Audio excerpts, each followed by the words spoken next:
We're back again with another episode of Street Scene Power Hour, and we have John Lesaganich and Rick Guerrera, and we want to welcome our guest, Don Gusney.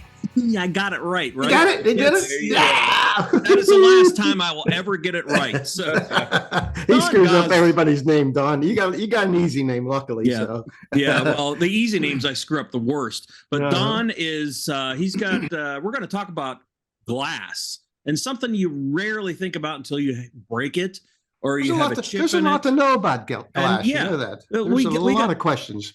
Don his business is repair that glass, and we're going to get into that in a minute. We welcome Don here. Happy to have you, but we're going to kind of get down to business. One thing I want to say, I hope that we're right in the middle of actually, we just started the Street Scene Marathon, so we're all Christmas. We're not doing Christmas shows. We don't do that. Everybody else does that. We're airing all our old episodes of Street Scene and Street Scene Power Hour, and plus we have a new episode that started this past Monday. If you're listening, and you can watch the Brothers of Power Car show.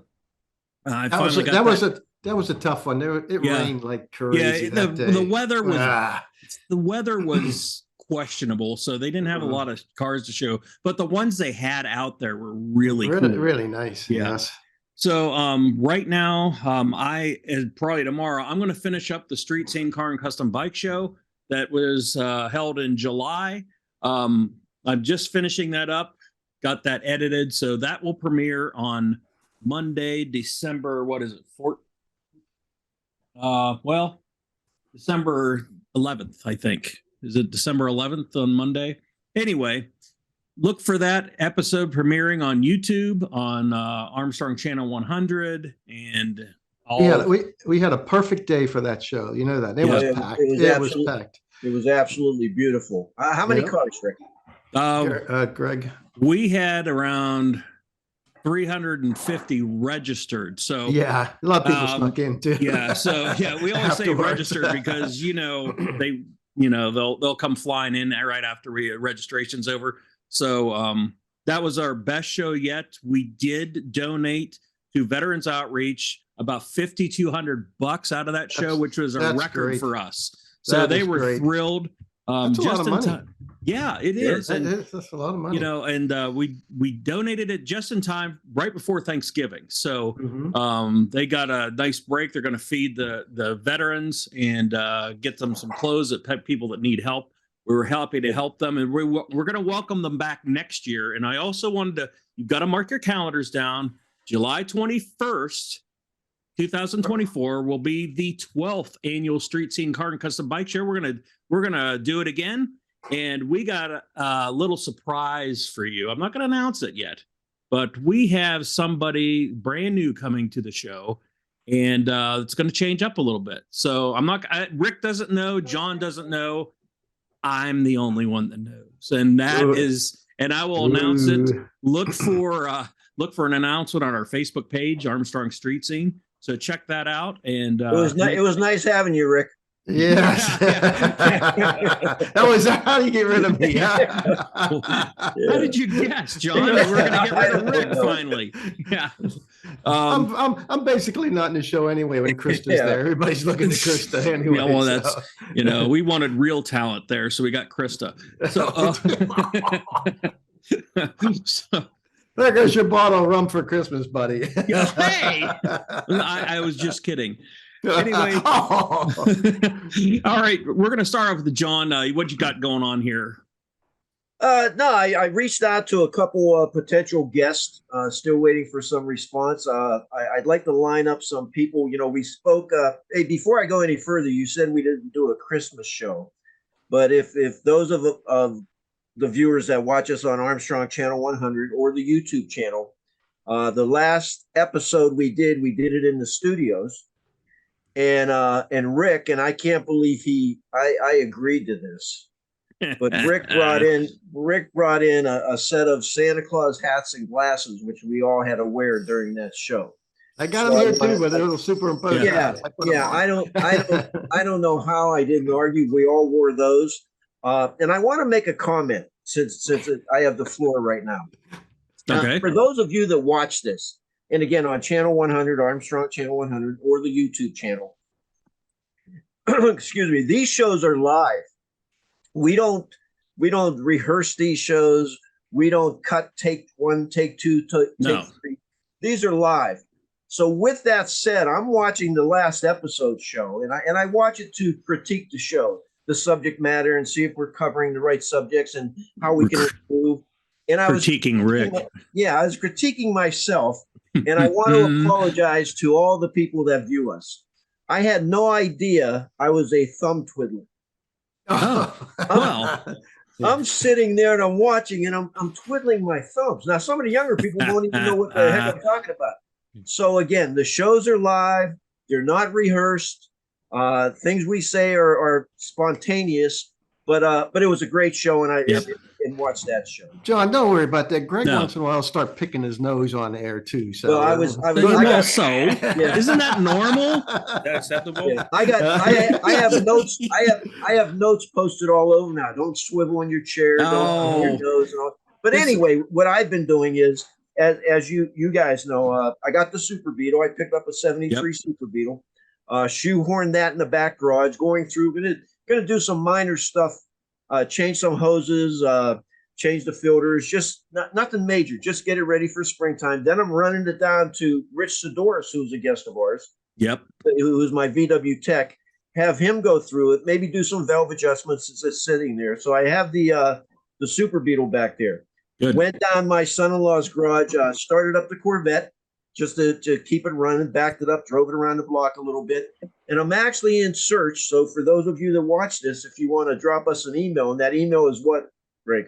Armstrong Street Scene at gmail.com, which I haven't checked in a while. I'll apologize to your audience because I haven't checked in probably a couple of weeks. So I'll look at that. I'm in search of, and I may have one by next show, an older either BSA or Royal Enfield motorcycle. Like to get into the 60s and 70s. I don't care if it needs worked on. I want to get one in the back garage and start focusing in on the old Euro and even some of the old Jap bikes, what we used to refer to as puddle jumpers. They're not cruising bikes, 250cc less, 125. John, you can buy a brand new Royal Enfield for about $5,000. That 55. We had an interview with that last year at the Packard Music Hall when they had their motorcycle show, and they're brand new. They're $5,000, $5,500. I believe Youngstown Cycle sells on Market Street, and they're cool. Don't get me. I mean, they're great, and there's some up for sale. Not looking for a repop. Kind of want to. It's kind of like I picked up one of them old Wizard bikes when they came out back in the 90s. They were remaking them. Now I remember that. Yeah, they're cool. Yep. And I have nothing against them, but I'd like to find me an old one. And the bike I'm really looking for is the old Harley Davidson Hummer, the old 125, which is really, so that's where I'm at, you guys. I'm got the bug back there, going to be doing some work on that. Doing search. I love off-season buys. You get pretty good deals. Yeah, you do during the wintertime.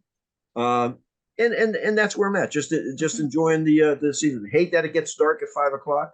Well, we're on the way up, I think, now after next week. I think something like that. And I got a couple great questions for our guests when it comes to glass. Because as you mentioned, Rick, a lot of people don't realize that, but when you look at older cars, you start getting that clouding in the glass.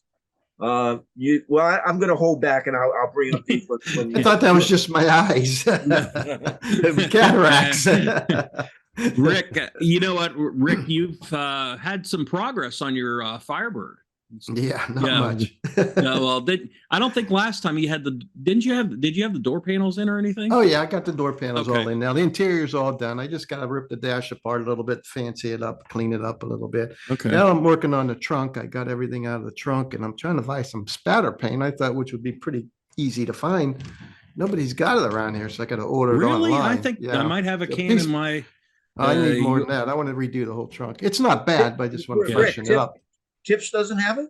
Well, I didn't try Tips. I just tried over. I live in the area, United Sales are my go-to guys right down the road from Armstrong here, and they probably have something. I could probably get. You could just ask Randy down there or anything. I'm sure they have something. So yeah. So I'm going to freshen that up, and then I'll put the trunk back together. I got a sticker for my inflator, that inflator for that. spare tire. That's going to be going. It's going to look brand new in that trunk. Good. And then I got the deal of the century. I think this one guy on Marketplace had trim rings for sale, and I go, man, those look like those are the ones that fit my car, brand new in the bag. Okay, and he's selling all his. I think it was his father-in-law or something he passed on. He didn't know what they were for. And I kept looking at him. I go, I think those are going to fit the Firebird. That's just what I'm looking for. So I said, how much you want for it? He goes, $20 for four brand new ones in the box. $20. You can't buy old junk ones for that. Firebird Central had them. $75 for two of them. They're about $150 for four of them. Yeah. I said, would you ship them to me? He goes, yeah, give me $30. And I said, $50. They come today. They're brand new. Jeez, you stole those. Oh, I did. You stole things. Yeah.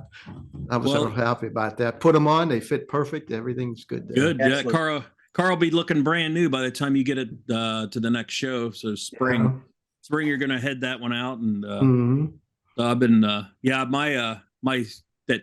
bought a 70 Torino a couple months ago here, and it's been sitting outside. So I'm the deal was I had to fix my wife's Wrangler because the typical fenders rot out on the top. So those were starting to bubble up. So I got some new fenders, just prepped them, just painted them, and put that all together and repaint the hood and stuff. So that was the deal. So put some coating underneath them. What's that? You put some coating underneath them. I painted I painted underneath of them too. So yeah, they're all painted, and get that done, and then I'm going to start tearing into that Torino. So hopefully that's. Hey, you guys. I don't want you to get mad at me, but see, I want to see if you can see this. Go drive. There you go. Yeah. Those are nice. I got it in the mail. I want to thank our guest for thank you very much, Mike Zetta. Right? Yeah, thank you, Mike. We had John, Mike Don, John, Mike Zetta from Go Drive.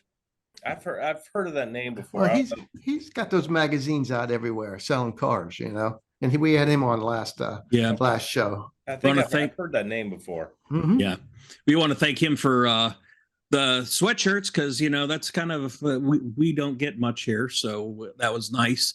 We appreciate it and hope that you have any if you want to sell cars and that, or contact Mike at Go Drive magazine, and he will get you hooked up. And right now we are going to take a little switch here and talk about something that, like I said, you don't really think about until something's wrong, or you break your glass, your windshield gets broken, something. And we have the expert here with us, Don Gusney from Repair That Glass. And Hubbard, Ohio, Main Street on Hubbard, North Main Street. Yep. North Main Street in Hubbard. So give us a little, I'll start it off and then I'll throw it to Rick with some questions here. And give us a little history on your business and how you got into the glass business. Well, it was it's when I was about 5 years old. My uncle, he got laid off from the mill. I believe at that time it was Copper Steel. And so he was a part-time cop and he wanted to do something else. So he flew down to Atlanta to a trade show and bought a stone chip repair kit and a white wall machine. What's a white wall machine? Adds white walls, right? Yeah. Well, it like repaints the white walls. Repaints them, okay. And so he came back, home, and him and a buddy of his, they started it out of the back of a Volkswagen Rabbit. And so they just went around to all the dealerships and started repairing little stone chips and repainting the white walls, and got to the point that he was breaking so many windshields he decided to get into the replacement part of it. He was breaking the windshield. Yes. And so believe me, glass breaks and it's easy. So he ended up getting a storefront actually right in front of my current building now. He started an old gas station. And then I when I was a kid, I really didn't have any interest in it. And then, I graduated school, left for college in the military, came home and started working here. And so we've been around for 45 years and I've been for about 5. Wow. What branch of the service were you in? The Army. Army. Okay. Yes. I'm an old swabby. Well, thank you for your service as Yes. always to our. I was going to ask you. I seen the sign in the back of you there. Yeah. And, Yeah. I'm a veteran. Yeah. But yeah, it believe me, growing up, I never thought I'd be doing this. I usually always want to be away from the family, but I can honestly say I love my job, I love my customers, and I'm glad I made that decision to take over the company. Good. Rick, I'm sure you usually have a long list of questions for guests that we never get to them all. Oh, So, I got a lot. say, We'll never get to them all. So well, I did a little research Does last it have anything to do with locking your keys in the car? Oh gosh, I had Don repair my car. Was it the side window? Oh, the motor. He put a new motor in my Firebird, and I locked the car up. Did not realize there was 2 keys on the keychain. This is the new car. I just bought this car in January. Didn't realize one of the keys didn't open the car door. It opened the trunk and started it. And I go, So I said, no problem. If I get a code in there, I can open this. I thought I couldn't do it. I couldn't do it. Had to call AAA. Let's go to John. John, you had a question first for Don. Well, and when you deal with auto glass, it's tricky. And as our guest said, you can crack it. I mean, it's going to crack. I had on my F-150 this year, last winter, I went out, was just scraping the glass, and there must have been a little chip in there. Don, you'll know better than me. And I just started seeing that thing travel. When I had the heat on in the truck, it was cold outside, I'm scraping, and it just traveled from one end to the other. But one of the questions I have is, do you do in just modern cars, or can you replace glass in 60, 50-year-old cars, 1950s, 1960s? Oh, definitely. The oldest car I've worked on last year was a 1932 coupe. Okay. And so those are I call those my projects, and I'm the only one that works on them. I just, because most of these cars that come in here, they're in pretty good shape, and you don't want a bunch of hands on them and taking the chance of scratching it or damaging it. So if anyone's going to do it, I want it to be me. Mm-hmm. And I've just, over the years, I've learned different kinds of tricks and stuff to keep everything protected. But is it tough getting those either windshields or rear glass, or is it tough? So the rear glass is pretty much non-existent as far as new. Okay. If you get lucky if you can find a rear glass, because number one, it's tempered, and the front windshields, I would say 50s and above, I can get the windshield. It might take me a week or 2 to get it, but I can still get that windshield. Your side glass, I make that out of flat glass. Oh, really? Yes. Okay. Well, now you bring up my next question, which is and since you make the glass, a lot of guys out there, when you get into the rat rods and the full custom, we want to chop that roof. Correct. Well, when you chop the roof, I mean, now you're going to affect every piece of glass in that automobile. Yes. Right. So what do you do with the front windshield, the rear glass, or the side? You make the side glass. You can make that. You cut it? Can you shape a windshield? Yes, you can. Well, if it's flat, you could definitely, it's easy to shape. If it's curved, as long as it's laminate safety glass, you can actually shape that too. We do heat it. No, you just get a diamond cutter, and so you score it to where you need it to go, and then you just easily go through, pour some alcohol on the score line, light it on fire so you can melt that vinyl, and then just no kidding, set it into place. How do they do custom glass? Say someone comes in there, chops a car, 3 or 4 inches, and this glass is like completely different than anything. Where do you get that at? Same thing. Same thing. You have to mess with it. Yeah, it's very tedious, and I did a rat rod a couple years ago, and it took me probably 3 windshields to get it right. Oh wow! Mm-hmm. yeah. Who paid for that? And, well, the customer paid for it. I try to be upfront with people, and most people are understanding. Mm-hmm. Yeah. Now, years ago, when we used to years ago, and one of my favorite jobs that I had as a kid was driving a tow truck. Okay. Just absolutely drove for Belkin's Tire and Towing, drove for Mitch and Teddy. I'm bringing up old names here. But we used to, when we had to replace glass in a car that we picked up, if we were going to flip it, sell it, we do the old get in and sit in the seat and both feet and just kick out that front windshield. But putting it in, we always did the rope with the little, you put it in, then you pull the rope and it flips the seal around there. Are they still installed that manner? Your older cars, yes. Yeah. Newer cars? I would say probably in the mid 70s when they got away from it, as far as like the windshields. In your semis, there's still tractor trailers out there that still use a gasket set that you have to use the rope. Okay. One that comes to my mind. You do semis, right? Yes. Okay. If it has glass, I do it. Wow. Yeah, I noticed that on the back of your car. We said auto glass replacement, stone chip repair, window regulators, door components, classic cars, RV and recreational vehicles, semi trucks, and custom glass. So and just the only thing you don't do is homes, right? I did not, but we used to. Okay. Back when my uncle owned the business, my cousin, he had branched off and started a commercial and residential part of it, and I really had no interest in it because I just couldn't handle it all. Yeah. Uh-huh. You don't tint windows though where you're at. No, but I've been trying for the last 2 years. My goal was to tint windows. January, I'm actually heading to a 2-day class that's sponsored by 3M to get that certification because I want to start.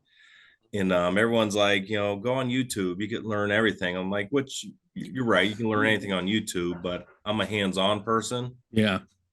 So let me tell you, you're a lot younger than I am, and Rick also. You're probably younger than Rick. If Rick, everybody's younger than Rick. Hey, John's older than me here. I am. I'm we'll just say Rick, you're older.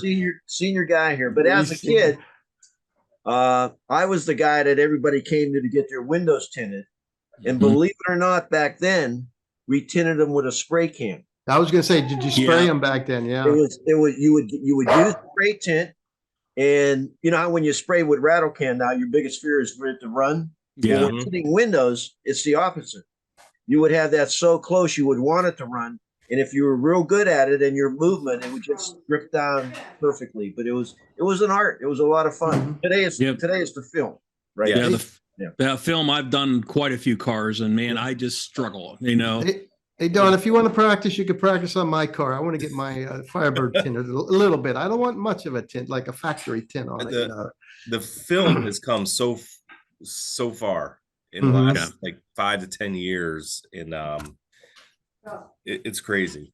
Yeah, it's I always had trouble. I can tint the sides, sunroof or moonroof or anything, but the back window, I always have trouble. Yeah, I can never bubbles in. You can't get them bubbles out. Hey, what's the biggest changes you've seen in auto glass? We've come a long way. I mean, with the I think we've improved the glass against chips and so on. Correct? I wouldn't say that because I feel like I'm doing more stone chip repairs now than I have. Oh, wow. And the glass is it's not as thick as it used to be. Oh, okay. It's much thinner, and but it still meets the standards. And I would say the safety features that are included in the windshield now. It's you have your lane departure warning, your forward collision, your high beam assist, your pedestrian avoidance. Like Subaru, those engineers, they got ridiculous. Yeah. Hey, let me ask you, a Range Rover. What does a Range Rover windshield cost? Well, I just did one earlier this year, and I had to get it from Range Rover. I paid $1,300 for it. Oh, you paid $13? Okay, because a buddy of mine broke his, and it was like he took it to Range Rover, and it was like $2,200. Well, it's like what, a heated window and everything, right? And it's got the reason is because Range Rover, they don't have a dedicated glass person on their staff. They just call a company like mine to come in and change it. Okay. So they're going to get list price for that windshield plus whatever that other company is throwing on them. Right. You know, it's one of those things, the windshields, and you got to realize it's not just putting glass in anymore. You've got to recalibrate the cameras, all the sensors, all that stuff. And I mean, you know, do you have to, I'm sorry to jump on Rick here, but do you have to learn how to, do you do any of that recalibration at your shop? That was one of my questions. What is ADAS calibration? Is that what we're talking about? That's ADAS. It's just means it's following the guidelines passed down by the automotive industry. Do we need? Do I need it? Do we need it? Well, I would say yes. Okay. Because so the problem is if you don't recalibrate, what it does is that camera in your windshield is set at a certain spot, you know, on that road where it's calibrated. So you take a new windshield out and you put a new one in. If it's not in the same exact spot, it's going to throw you off, and eventually it could literally pull your car off the road. Oh, so do you do that, or does a dealer have to do that? I bought a machine, but but as of now, I'm sending them to the dealers. Okay. Is that hard and precise or what? It's not even that hard. It's more of a time. Yeah, I guess if you get pretty busy, then you're getting hung up on recalibrating stuff. I can understand that. Yes, it's called ADAS. It's called Advanced Driver Assistance Systems. Yes, it stands for, yeah. The Safe Light is they love recalibrations. That's what people they call to get everything done, and a recalibration will cost $350. Just for the recalibration, depending on what kind of, there's a static, there's a dual, and then there's a dynamic. A dynamic is a mixture of everything, and so that's where the money is right now in the auto glass, is the recalibrations. Are you seeing most of your customers are stone chips, as you mentioned before? The stone chip repair, is that most of your customers? I would say it's pretty balanced out. Okay. And now when the snow starts flying and they start putting down salt and everything, that's when people will come in for the stone chips. And I mean, I've done probably 15 to 16 in a day. Yeah. Then there's days I don't do any. Yeah. Go ahead, Rick. Sorry. Can I repair those myself, the damage myself, like stone chips? So they say you can. I do not recommend it. They because have kits. Usually a stone chip, it starts to spider out after a while, right? If you don't repair it. Yes. Okay. So every stone chip is different. Like if you have a bullseye, I'm sure you guys all know what that looks like in your windshield. Yeah. That is probably your least likely stone chip to spread. Okay. I've seen bullseyes stay on vehicles for years. I have one on my 79 Caprice. I got the bullseye in 88. It's still like it. I still have the original windshield, and the bullseye is still there. I have not touched it, and it's been since 1988. So and anything that has a line, that's what you want to get fixed. But will the insurance take care of it? Yes, most insurances will cover that without dinging your insurance. Oh wow! What's it usually cost for that to get the stone chip done?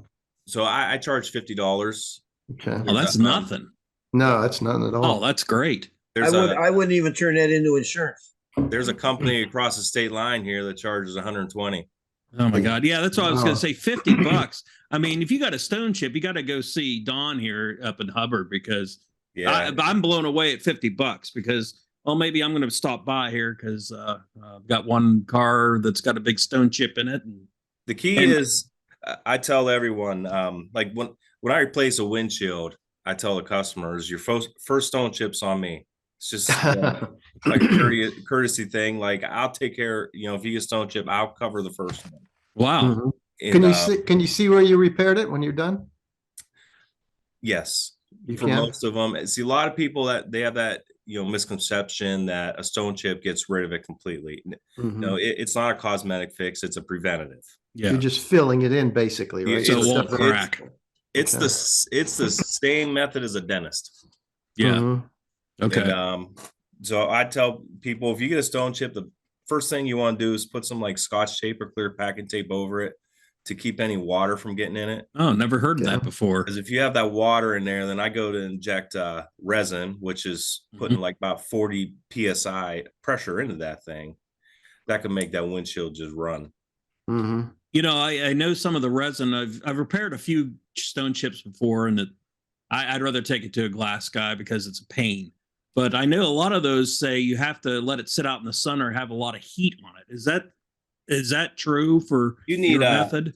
You just need you need a UV light. That's what they want. Okay. That's what cures it. Like I said, it's the same process as a dentist. You go to a dentist, get a filling. They put that UV light on there to harden that filling. Or if you're as old as Rick, they used like gold and silver. Gold, yeah, I got that wire gold. And, you mentioned mine was lead. Lead in that's why your brain's so screwed up from eating lead. Yeah, lead works great. Rick, you had a motor replaced in your Trans Am, right? My Firebird, yeah. You did the driver's passenger side, yeah. In the Firebird, is most of the motor repairs due to the fact of individuals locking their keys in, trying to get in? And, I'm not pointing the finger, but that's how the motor would damage, I guess, right? No, it was just tired. It was tired. 60-year-old motor, So what are you gonna do? Don said, "I think your motor's going bad," and it worked. And he said, "It's going to go bad." So we found 3 of them before we found the right one. That was a pain in the ass. It's funny because that I know the side windows they're tempered glass, correct? The side and back glass. Well, for cars. On the older ones, it is okay. On the newer ones, they're starting to make the side windows safety glass. Laminate. Okay. Yes. Okay. Which is also, throwing that price up there too. I have to say if you've ever tried to, get in your car and you tried to break glass, it's impossible. It's so hard to do. But I tell you, I was putting my old Ford Ranger. I'd broken the driver's window. So I went to a junkyard and I was putting it up it was power windows on the platform where it holds the window to go up and down. And I tightened that screw too much. And it was just like an explosion, Oh, yeah. And then I went and got another window and it did the same damn thing again. I had to get 3 windows by the time I got it right and didn't over tighten the bolts to hold those on. I've had a lot of glass blow up in my face. Yeah. What's the best way to break glass? Say you're at an auto accident, you can't get the driver out or the passenger out. What's the best way to break it? Close to the edge. Okay. Don't hit it in the middle then, because it just bounces back. That's the strongest part of the glass. Okay. So towards the edge. Always go for a door glass. Don't ever go for like a quarter glass or a glass, because I tell people the smaller the glass is, the more expensive that glass is. No kidding. Okay. And you just want to get somebody out. You really don't care about the expense at the time. You just want to get them out. Go for a corner then, huh? But like if you lock your keys in a car, break a door glass. Yeah, break that little vent glass there. Yeah. No. Now, I had an El Camino.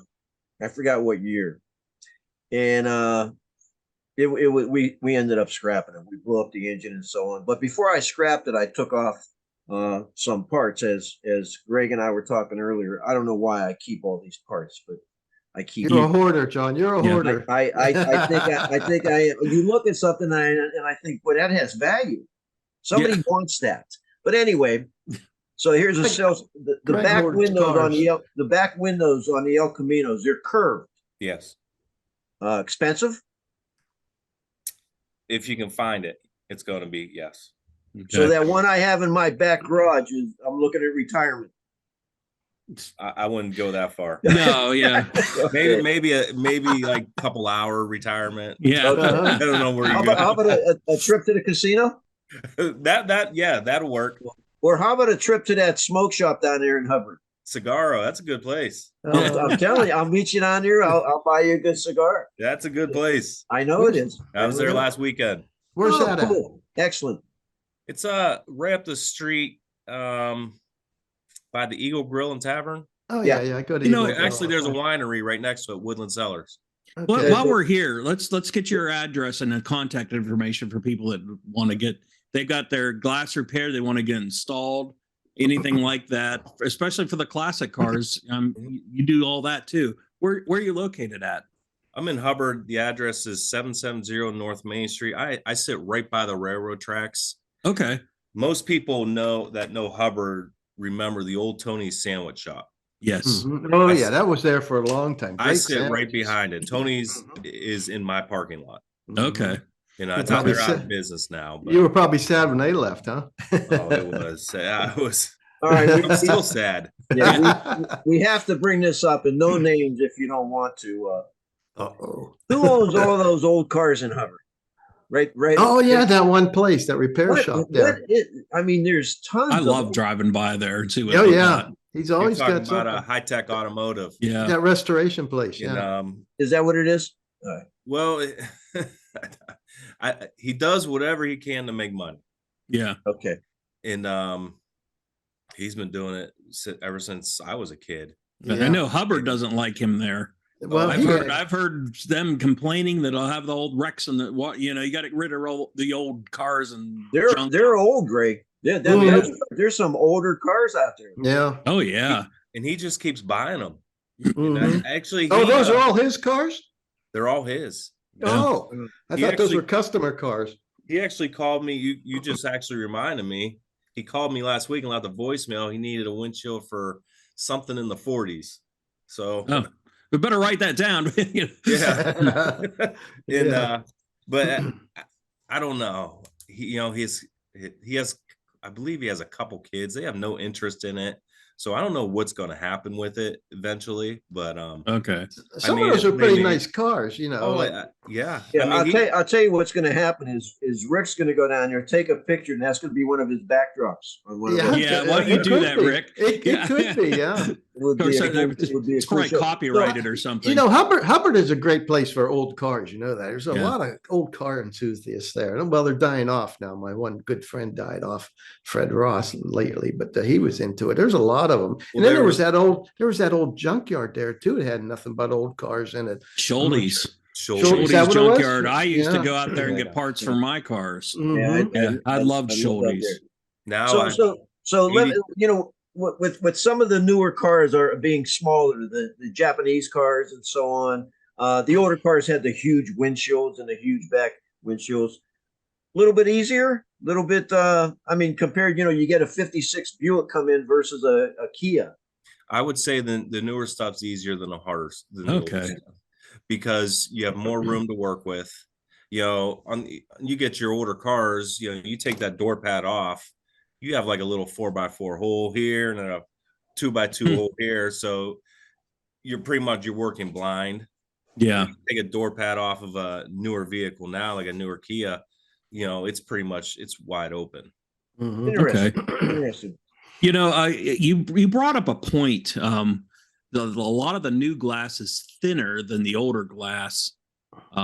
In that case, I'm sure if you ordered a windshield for a 75 Chevrolet or something, and it had the original glass, do you have to put extra adhesive down to get that glass up? If it's or is it that much? It doesn't make any difference. Well, it number one, it depends on how it's set. So I have I believe it's what year is this thing? Now we're looking up actually customers' cars, right? I have a 78 F-250 in here right now. Okay. And the owner, who Rick knows, Jeff San Gregorio. San Gregorio, yeah. Mm-hmm. Yeah. And we still have that. Oh, it's done now. Oh, it's done. Okay. He had a I'm hell going to see him tomorrow. Finding the right gasket for it. Like he wanted the windshield was the original windshield. It was all splattered and everything. It was hard to see. So It's like sandblasted or yeah. something. Yeah. So we got How's new that windshield. happen? How's that It's happen? just, stuff from the road over years and everything. Yeah. Yep. And so it took me 3 gaskets to finally get something that somewhat fit, because you're never going to get it to fit factory. Okay. So my goal is to get as close to factory as I can, and I'm very upfront. I probably told Rick that too. And I mean, my goal is always to get it like that, but I get as close as I can. Mm-hmm. So I didn't like this gasket. I told the owner. So finally I found one.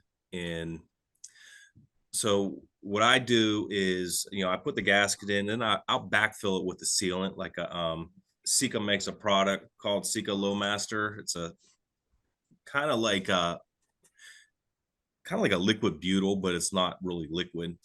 Okay. Like the closest thing to it. And so anywhere there's an opening, I fill those openings to make up for the difference in glass. Okay. Because, the goal, I don't want to get that phone call on a rainy day. I have water in my car. Yeah, that's the worst. Yeah, on my windshield or my dashboard. Yeah. What about if somebody brings in an older car and they want the windshield replaced, and yet the frame around there isn't in the best shape, you send them away and say, hey, look, you got to do some sanding or prep this a little bit better. I mean, you don't want to put a new windshield in a pitted and rusted frame, I'm guessing. Yeah, you're right. And last year I had a 72 Cadillac in here. The guy just bought it. And so the body shop that was redoing everything brought it down and said, hey, he wants a new windshield. I take it out and it was all rusted in the corners. Yeah. So I called the owner, and then he goes, well, call the body shop. They come down, and they came down, picked the car up, and brought it back the next day, which kind of tells you the quality of work it got. I was going to say, it's going to be covered. You never know. Yeah, we won't mention names on that one. Yeah, and the reason I asked that is that prep, when you mentioned, years ago, I used to work at General Motors, Lordstown, and we used to do water tests out there. I worked in the van plant, and we'd run the vans in, a big car wash is all it was. And we would look for the leaks, and most of those leaks would be, in the glass. Mm-hmm. So, and as I was thinking, so somebody goes down to your shop and their car's not ready for it. I mean, it's just not ready to have that glass installed. You got to literally turn them away. Yeah. Yeah. And I mean, I've taken some glass out, and there's holes and there's rust, and I call the customer, and I take pictures of everything. I document everything. And I'll clean it up, but I make sure people know I'm not a body shop. Yeah. I'll clean that rust up a little bit. I'll coat it with some 414 and make it a little more hard and everything, but that's my limit. Yeah, I was going to say, how far is too far? I'm sure if you had some surface rust in that, you could probably just seal it up with some 415 or anything like that. But if you've got some pitting, I guess you could let that go, correct? The pitting, as long as you covered it, but holes are unacceptable. Yeah, you could. I had a guy last year, he actually brought a motorhome in. He had just bought, and the whole top pinch weld was just completely rotted and pitted. Yeah. And he had a guy come into my shop, cut it out, and put new metal in it. Okay. Well, there you go. I guess, it can be done, obviously. It just depends on the person and the vehicle, I guess. Yeah. This guy, it was him and his wife's retirement. So, yeah. Well, hey, Don, are there different qualities of glass? There is. Yeah. Is there a certain one you don't recommend, or a certain one you recommend? there's more than one I don't recommend. Yeah. Oh, okay.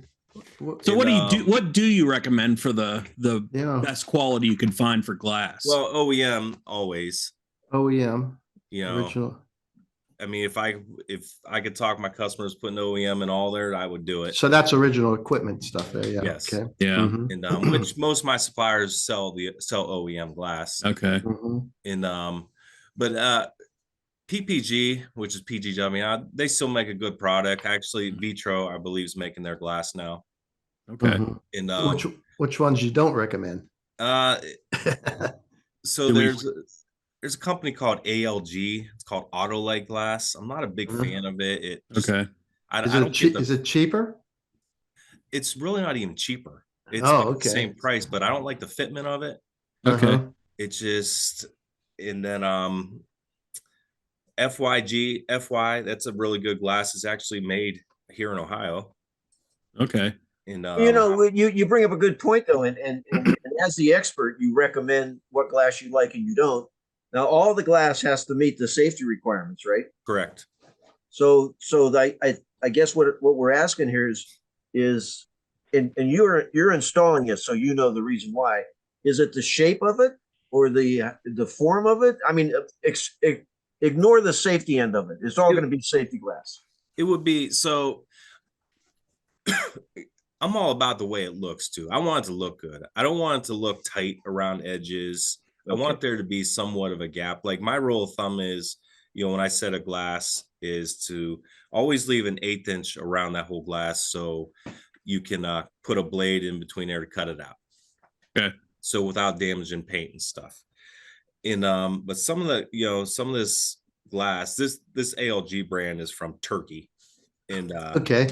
it just it's really tight. And I even told my suppliers, do not send me that glass. If I order it, that means that no one else has this glass but you. So I'm taking a chance. Mm-hmm. So does all glass have like codes on it, the bug code or the DOT numbers on the windshield today? Yeah. And like the Turkish ones has them on there too? Yes. Okay. Here's one that I think will baffle a lot of people. What are those little dots on the top of your windshield? Oh, that could be many things. Okay. They're like factory dots. I've heard it's remote start, antenna. It's it's called. Does anything actually hook up to that? If it's electric, is it safety? Coming down? Is it something safety with the glass? No, it's called the Matrix. In okay. Mostly it's it's like a sun visor. Okay. And so it's just cosmetic. It's sun visor. You have your third visor front, and that's all it is. We can start a conspiracy and say it's a tracking device. Yeah. Well, they got those already. Let's start another conspiracy theory. That's what we need. We'll see how far that goes. Yeah, it's what about the rear defrost? Is that a problem in putting in a new rear piece of glass, or pretty simple? No, I would. The biggest problem with rear defrost is the tab coming off of the glass. Yeah. And over the years, we've tried so many different products to try to reattach it. And there's an old guy who helped me with a lot of these old cars. His name was Dave Wayland. And he showed me a lot with this stuff, and especially this defrost. He's like, you can read every book, read every video, you'll never reconnect that defrost tab. So what do you do? You put a new glass in it. Yeah. Okay. If you're able if the tab breaks off, you're kind of in trouble. I see. Yeah. I tell people, you can go down to O'Reilly's or AutoZone and buy a defrost repair kit, but 9 times out of 10, you just donated your money. Yeah. Okay. Hey, Don, what is glass made of? Oh. Sand. Yay! It's a little bit of sand. Auto glass. It's sand. There's some sand there. There's some acrylic. There's vinyl. Okay. There's vinyl in it too? Well, that's what makes it safety glass. Okay. That's like the sheet inside of it. Yes. Okay. Okay. Yeah. Okay. I gotcha. Now, when I get a question of, I know, when did safety glass really start? I know some of the really like Model Ts and that, they were just glass. Yeah. And the safety glass came in. I would say in the 70s. Did it some in the 70s? And yes. The worst thing it did, and my Caprice has it, this stupid antenna that was in the windshield that went up this way and across. Yes. And Right up the center of the windshield. Yeah, I hate it. I Mm-hmm. just that was a big thing. And you ever see many of those come through anymore? Oh yeah. Yeah. Oh, yeah. Man. Yeah, it's that's another, you brought up antenna. Like, people call me on some of these, like, 60s and 70s, and they'll give me the option of the windshield with antenna or without. Well, anymore you can't get that windshield unless it has the antenna. Okay. They don't have an option anymore. They give you a part number, but no one has that. Okay. And so, like, in your little mirror button, that's the same thing. Yeah. You pretty much have to transfer the old one to the new one. Okay. Do you get a lot of people coming in just wanting the mirror mounted? Yes. Yeah. You do that? Yes. Okay. You replace the glass? I do not replace the glass. Okay, you'll do the mirror though. I'll get you a new mirror. Yeah. Those things aren't cheap. Those things aren't cheap anymore. No, you know that. They're heated. They got that lane change in them. What else they got in them? So I got a funny thing. When I used to work for my uncle here, I drove a 99 Dodge Ram that I bought when I got out of the Army. So it'll be the end of the day. I go to get in my truck and I'm driving away. I'm like, where's my rear view mirror at? And so I call my uncle. He goes, oh yeah, I needed it. He needed it. Like, if someone had a bad rear view mirror, he would take it out of whoever's vehicle was here and put it in there. Jeez. Oh, that's a good one. At least you didn't take the whole windshield out. Right. We needed a windshield. Well, he didn't want to pay for a new one. So really. Yeah. Hey, Rick, I'm going to throw it to you. We've got about 8 minutes left. Okay, I got a bunch of fast questions. This has gone. Okay, hey Don, how much does a windshield or a replacement cost? Well, it depends. Average car. We'll say on my Chevy Impala. Your Chevy Impala, you're probably looking at like $225 to $250. That's the total cost. That's out the door. That's your labor and everything. That is not bad. Will insurance or AAA pay for the coverage of the windshield replacement? It depends on what your deductible is. Mm-hmm. Okay. So, like, I try, like, if a windshield's like, say just $250 and someone has a $0 to $50 deductible or even $100, I'm like, okay, use your insurance, but anything above that, I try to steer them away from using that. Okay. It's not that bad. I mean, it's no, it's not. But I replaced back glass on a F-350 last week. It was a power sliding back glass with heat and everything. And the gentleman's deductible was $500. And it was a $900 repair. So, oh man, yeah, that's I'll say with all that, the power and all that. Oh yeah. Jeez. Hey, you need to do anything special after you put a replacement in, like the customer? What do you tell them? I tell them. So I put tape on top of the windshield.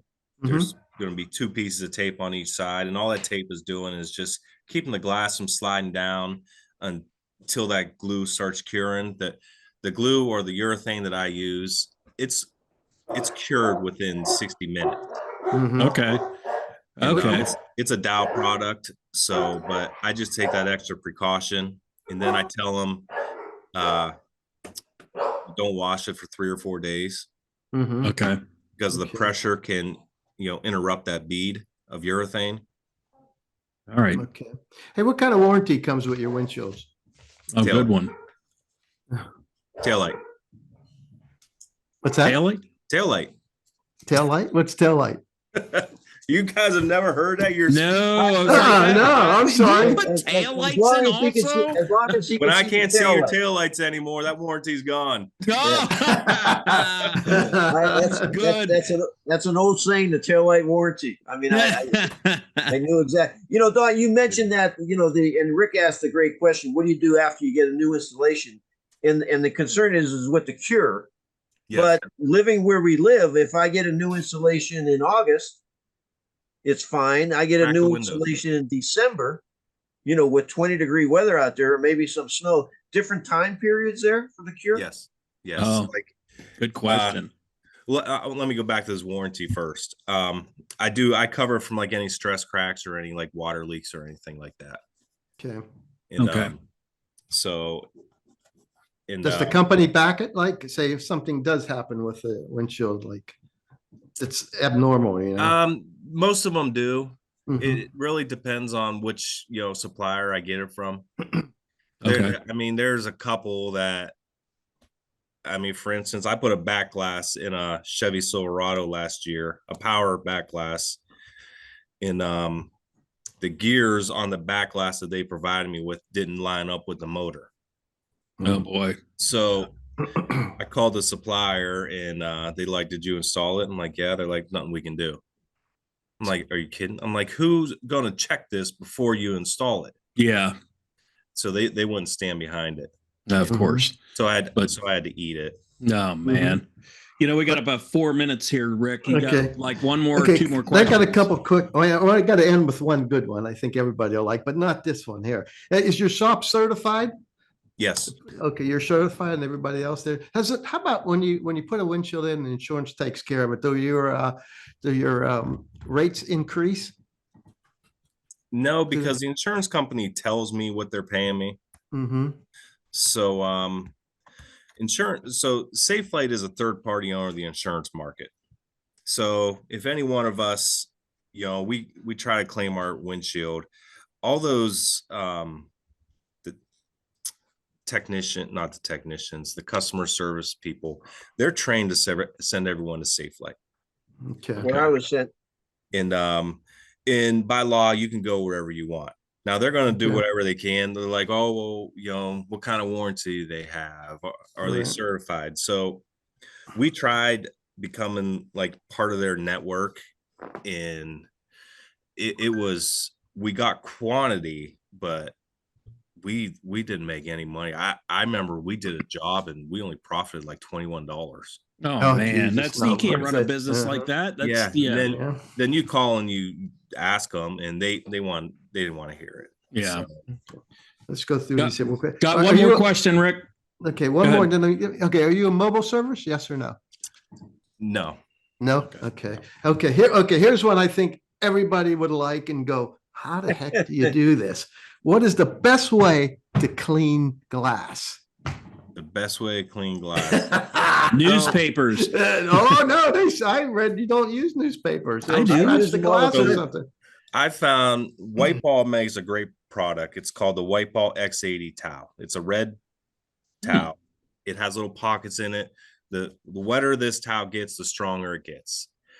And I am like OCD when it comes to this glass being clean. Oh, you gotta be sure.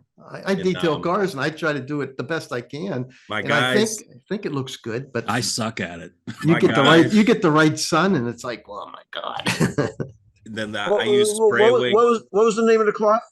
It's a White Ball X80. Wipe All X80. If everybody wants to write that down. Yeah, WYPALL. That is a great product.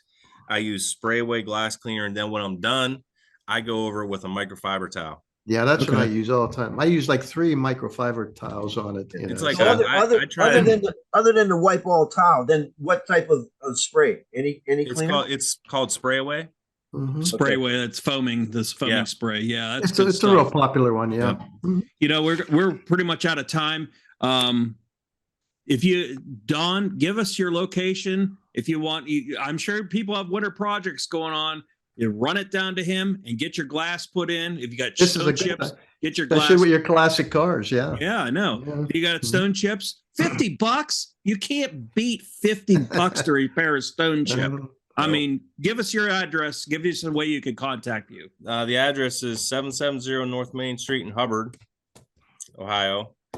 And the phone number is 330-534-3192. Awesome. It sits off. It's right across from the railroad tracks. If you're coming in from the PA line or downtown, it sits off a little bit. There's a building in front of it, right? Yes. There's the old Tony's sandwich shop. Yeah. Last question. Do you take walk-ins or do you have to have an appointment? I take walk-ins for stone chip repairs. Nice. You have to have an appointment for a replacement. Okay. This has been Street Scene Power Hour. Thank you, Don Gusney, for being with us. For John, Rick, my name's Greg Roten, and we will see you down the road.